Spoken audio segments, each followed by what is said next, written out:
सभी साथियों को नमस्कार। जय आरसीएम। आज हमारे बीच में बहनों की संख्या बहुत ज्यादा है कि उनके लिए जोरदार तालियां बजाएं कि आज महिलाएं हमारे साथ।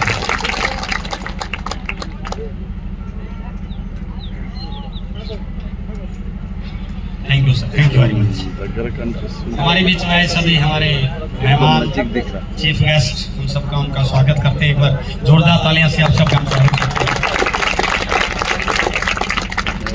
परिचय, माई सेल्फ एस अत्री, मैं हरियाणा ग्रुप पिछले 24 साल से आरसीएम अभियान के साथ मुझे काम करने का सौभाग्य प्राप्त हुआ है। आज से 24 साल पहले आरसीएम मेरी लाइफ में आया। उस समय मैं हरियाणा में गणित प्राध्यापक के पद पर कार्यरत था, जो हरियाणा सरकार में क्लास 2 और गजेटेड अफसर रहा।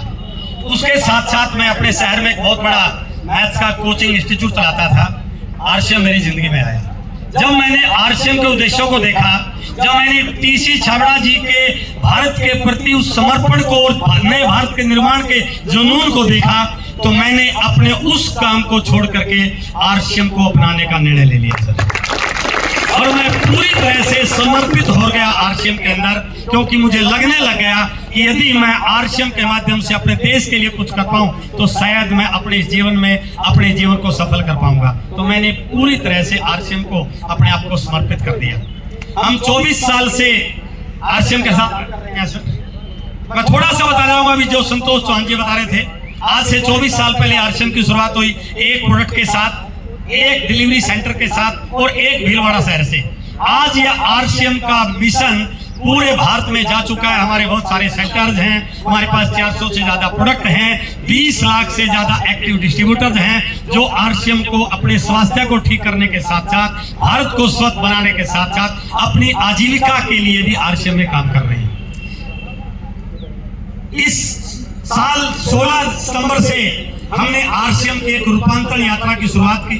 भारत के जन जन तक हर शहर में आरसीएम के मिशन को पहुंचाने का कार्य हमने शुरू किया है। कल हैदराबाद में यात्रा थी और 13 तारीख को नागपुर होने जा रही है। भारत के 100 शहरों में हम लोगों को ये बताने का प्रयास कर रहे हैं कि आरसीएम क्या है और आरसीएम के उद्देश्य क्या है।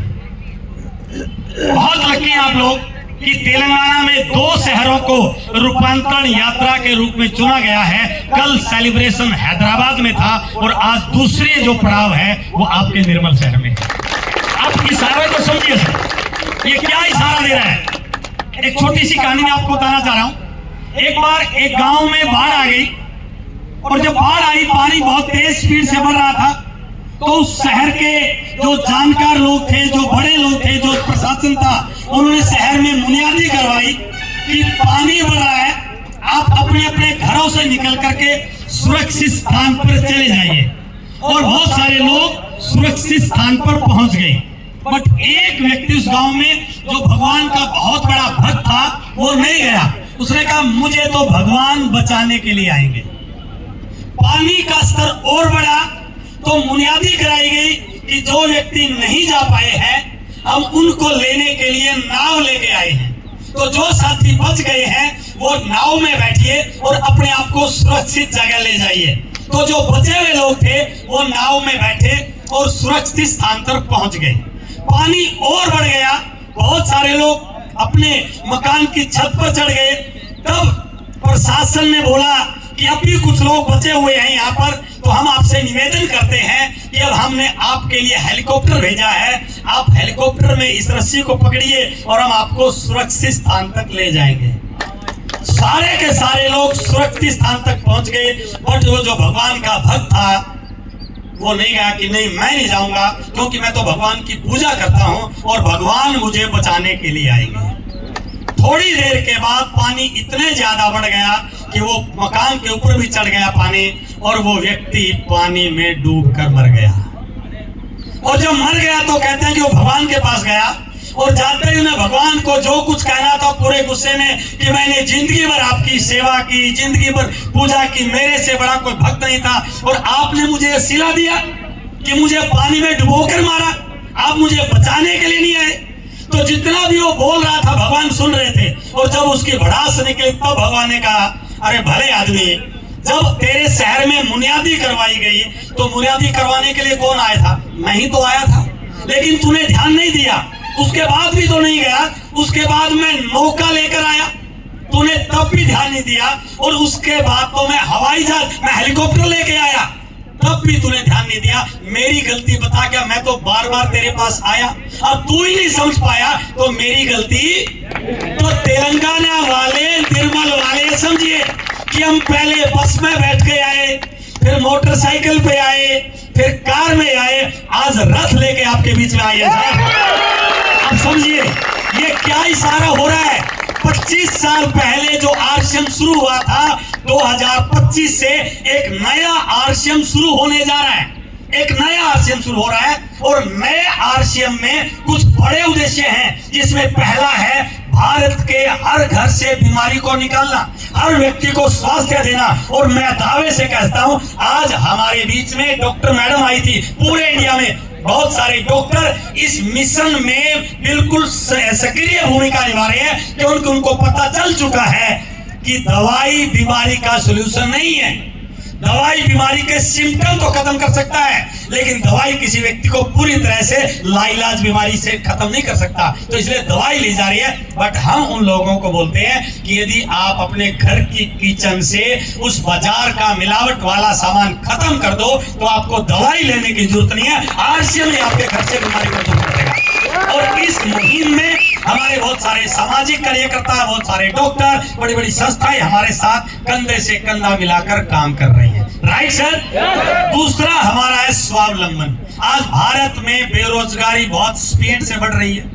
मैं बड़े अफसोस के साथ कह सकता हूं, बहुत सारे पढ़े लिखे बच्चे सुबह बैग लेके नौकरी के इंटरव्यू के लिए जाते हैं, किसी फैक्ट्री के गेट पर 1 घंटा 2 घंटा इंतजार करते हैं, फिर इंटरव्यू देते हैं और नौकरी नहीं लगती तो फिर दोबारा जाते हैं। अपनी जिंदगी के कई कई साल वो बच्चे इसी तरह से नौकरी की तलाश में लगा रहे हैं। मैं आपको विश्वास दिला रहा हूं, आरसीएम वो अपॉर्चुनिटी है, यदि आप अपने बच्चों को 2 साल आरसीएम की शिक्षा से जोड़ पाओ, 2 साल उसको ट्रेन कर लो, मैं दावे से कहता हूं उसको दुनिया की किसी भी बड़ी नौकरी के लिए फॉर्म भरने की जरूरत नहीं है, वो लाखों लोगों को नौकरी देने वाला बन सकता है। ये आरसीएम की ताकत है सर। हम बेरोजगारी को खत्म करने के लिए काम कर रहे हैं। और तीसरा, एक लाइन में आपको समझा दूं, ये तो है हम जो कर रहे हैं। अब तीसरा है, बहुत सारे लोगों की पैसे की भूख होती है। पैसा सबको चाहिए, चाहिए ना? यस। कितने लोग अमीर बनना चाहते हैं? यस। लेकिन जरिया क्या बताओ? चाहते तो सब है, जरिया हो तो बताओ। नहीं है सर, गलत फहमी में जी रहे हैं हम, अंधेरे में जी रहे हैं, बिल्कुल काल्पनिक दुनिया में जी रहे हैं। हमारे पास जो भी संसाधन उपलब्ध हैं, हम नौकरी कर रहे हैं, हम कोई छोटा मोटा व्यापार कर रहे हैं, हम दुकान चला रहे हैं, हम खेती कर रहे हैं, इससे गुजारा तो बढ़िया कर सकते हैं, लेकिन अमीर नहीं कोई बन सकता। बताइए अमीर बन जाएगा तो है ही नहीं है। बट आरसीएम हम सब के पास एक विकल्प है, हम अपने आने वाली 7 पीढ़ियों को भी अमीर बना सकते हैं। अब मैं उसको सिंपल तरीके से बता रहा हूं। अभी जो प्रोडक्ट की बात चल रही थी, यदि मैं गलत नहीं और मेरी बात में विश्वास करें, आज हमारे देश के हर व्यक्ति को आरसीएम के प्रोडक्ट की जरूरत है। जरूरत है सर। मैं आपको दूसरे तरीके से समझा रहा हूं, हम सब की जेब में एक एक मोबाइल है? कल मैंने हैदराबाद में उदाहरण दिया था और परसों नागपुर में देने वाला हूं। ये मैं आपको राज बता रहा हूं अमीर बनने का। हम सब की जेब में मोबाइल है, उसमें सिम चाहे एयरटेल की हो चाहे जियो की हो, है?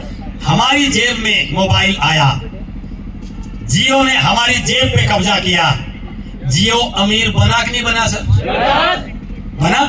करोड़ों रुपए रोज पे कमा रहा है, क्योंकि हमें इसकी जरूरत है, हम इसका उपभोग कर रहे हैं, हम इसका उपयोग कर रहे हैं, और अमीर बन रहा है जियो। उसने हमारी जेब पे कब्जा कर लिया। जूते बनाने वाली फैक्ट्री बाटा, लिबर्टी, उन्होंने हमारे पांव पे कब्जा किया। अमीर बने कि नहीं बने? एक नई खोज हुई, बर्गर, पिज्जा, कोल्ड ड्रिंक, है ना, जो कि स्वास्थ्य के लिए बहुत हानिकारक है, और टेस्ट इतना बढ़िया है कि भले बीमार हो जाए लेकिन खाने में मजा आ जाता है, आता है ना। उन्होंने हमारी जीभ पे, हमारे टेस्ट पे कब्जा किया। अमीर बने कि नहीं बने? फैशन वालों ने डिजाइन बढ़िया बढ़िया बना करके हमारे शरीर पे कब्जा कर लिया। अमीर बने कि नहीं बने सर? टेलीविजन वालों ने ऐसे ऐसे नाटक, ऐसे ऐसे सीरियल, ऐसी ऐसी फिल्म, ऐसी ऐसी रील बनाई, मजा आ गया देखने में, दिल खुश हो जाता है, होता है। उन्होंने हमारे दिल पे कब्जा कर लिया और वो अमीर बने कि नहीं बने? हमारा कब्जा किस पे है? किस पे कब्जा है? यदि आप आरसीएम की ताकत समझाओ, आरसीएम के प्रोडक्ट की ताकत समझाओ, आरसीएम के प्रोडक्ट की वैल्यू समझाओ, हम सब मिलके हिंदुस्तान के हर घर की किचन पे कब्जा कर सकते हैं। बिल्कुल सिंपल कंसेप्ट है, कोई फैक्ट्री लगानी नहीं, कोई दुकान करनी नहीं, कुछ भी नहीं करना, सिर्फ सामने वाले को बताना है। बड़ा व्यक्ति अपने आप को पता नहीं कितना बड़ा मान रहा है, उसके घर में जाके चेक करो, बिस्कुट खिला रहा अपने बच्चों को पाम ऑयल का। आज भारत दुनिया का मान्यवर, आज भारत दुनिया का सबसे बड़ा पाम ऑयल का इंपोर्ट करने वाला कंट्री बन चुका है। पाम ऑयल जो दुनिया का सबसे खतरनाक केमिकल है, बात कर रहा बड़ी बड़ी और बच्चों को बिस्किट खिला रहा है पाम ऑयल का। उसकी दुखती नजर है, आप जाइए और उसका बिस्कुट का पैकेट लेके पढ़ के बताइए कि सर लिखिए, ये बताइए इस पे क्या लिखा है, मेड फ्रॉम पाम ऑयल। तो उसको बोलिए क्यों अपने बच्चों का भविष्य खराब कर रहा है, क्यों इनकी सेहत के साथ खिलवाड़ कर रहा है। अपने बैग से बिस्कुट निकालिए और बताइए ये मेरे पास जो बिस्कुट है ये राइस ब्रान ऑयल से बनाया गया है, इसमें मैदा नहीं है, इसमें आटा है, डाइटरी फाइबर है। यदि बच्चा केवल ये भी खाता है तो फिर उसकी सेहत के साथ खिलवाड़ होने वाला 1 मिनट में समझ में आ जाएगा उसको कि मुझे मेरे बच्चों को आरसीएम का अच्छा बिस्कुट खिलाना चाहिए। तो किचन पे कब्जा हुआ कि नहीं हुआ सर? उसके घर में किसी न किसी को एसिडिटी मिलेगी, तकलीफ मिलेगी, उसको हेल्थ कार्ड ऑयल दे दीजिए कि सारे घर की एसिडिटी सारी बीमार गायब हो जाएगी। तो काम हुआ कि नहीं हुआ? अब थोड़ा सा इसको कॉमर्शियल एंगल में सोचिए सर, 140 करोड़ लोग हैं हमारे देश में। यदि आपका 10-5 लाख लोगों की किचन पे कब्जा हो गया तो आप महीने के करोड़ों रुपए कमाने वाली एक बिजनेस वुमेन महिला क्यों नहीं बन सकती? तो इसको तवज्जो देनी चाहिए कि नहीं देनी चाहिए? आज हम रथ लेके आपके बीच में इसलिए आए हैं कि अब तेलंगाना जाग रहा है, अब तेलंगाना भाग रहा है, अब तेलंगाना दौड़ रहा है। यदि उस दौड़ के साथ आपने अपनी दौड़ को लगा लिया तो मैं दावे के साथ कहता हूं अगले 2 साल में 1000 नए टेक्निकल रोल टीचर तेलंगाना से आ सकते हैं। आपको उसको प्रायोरिटी देनी पड़ेगी। हम जो भी काम कर रहे हैं उसको कीजिए। आप 8 घंटा की नौकरी कर रहे हैं, करते रहिए। आप 8 घंटा सो रहे हैं, सोते रहिए। आप 4 घंटा अपने घर वालों को दे रहे हैं, देते रहिए। लेकिन वो 4 घंटे आरसीएम को तो दे दीजिए सर। 4 घंटे, केवल मात्र 4 घंटे आरसीएम को देने से आपका घर में बीमारी दूर हो जाएगी और पैसा इतना आ जाएगा, आने वाली पीढ़ियों को पैसे के लिए काम करना। आंकड़ों को समझिए सर, आंकड़े बहुत बड़े हैं। डायरेक्ट सेलिंग भारत में हर साल नई गति से बढ़ रही है। हम 14वें स्थान से 13वें पे आए वर्ल्ड वाइड रैंक में, पूरी दुनिया की रैंकिंग में 14वें स्थान से 13वें पे आए, 13वें से 12वें पे आए और लास्ट ईयर की कैलकुलेशन में हम दुनिया में 11वें नंबर पर आ चुके हैं।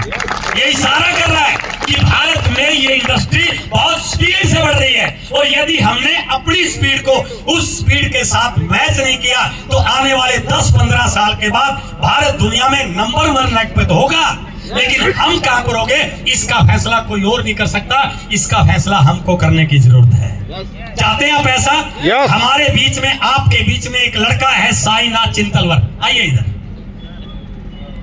मैं सभी लोगों को सर मैं संदेश देना चाहता हूं, आप इस शहर के गण्यमान्य व्यक्ति हैं, आप इस शहर के बहुत मोजिज व्यक्ति हैं। ये लड़का एक जो गरीबी की इंतहा होती है ना, गरीबी तो होती है, एक गरीबी की इंतहा होती है। घर में रहने के लिए घरली झोपड़ी, खाने के लिए कुछ भी नहीं, मजदूरी करके रंदा चला करके पेट भरा अपने बच्चों का। आरसीएम समझ में आ गया सर, आरसीएम समझ में आ गया। आज सर ये आने वाले समय का, निर्मल का नहीं, आने वाले समय का तेलंगाना का सबसे बड़ा इंडस्ट्री चलाने वाला व्यक्ति आप नोट कर लीजिए। बड़े बड़े लोगों की गलतफहमी निकल जाएगी। मैं दावे के साथ बोल रहा हूं अगले 5 साल के बाद इस लड़के का सालाना टर्नओवर कम से कम भी 1000 करोड़ का होगा। बताइए तेलंगाना में कितने लोग हैं जिनका 1000 करोड़ का टर्नओवर? ये ताकत है आरसीएम के प्रोडक्ट की, ये ताकत है आरसीएम के सिस्टम की, ये ताकत है आदरणीय टीसी छाबड़ा जी के द्वारा बनाए गए इस अभियान की। बस इसको समझ लीजिए, अपनी गलतफहमियों को निकालिए। ये आने वाली समय का सबसे बड़ा व्यवसाय है। दुनिया का हर व्यापार एक पीरियड का व्यापार बना है। प्लास्टिक का एक जमाना आया था, टेलीविजन का एक जमाना आया था, मोबाइल का एक जमाना आया, कंप्यूटर का एक जमाना आया। कोई 10 का बिजनेस बना, कोई 15 साल का बिजनेस बना, कोई 5 साल का बिजनेस बना, लेकिन ये जो व्यवसाय है ये इस सदी का व्यवसाय है। दुनिया में पहली बार एक ऐसा व्यवसाय आया है सर जो इस सदी का व्यवसाय है।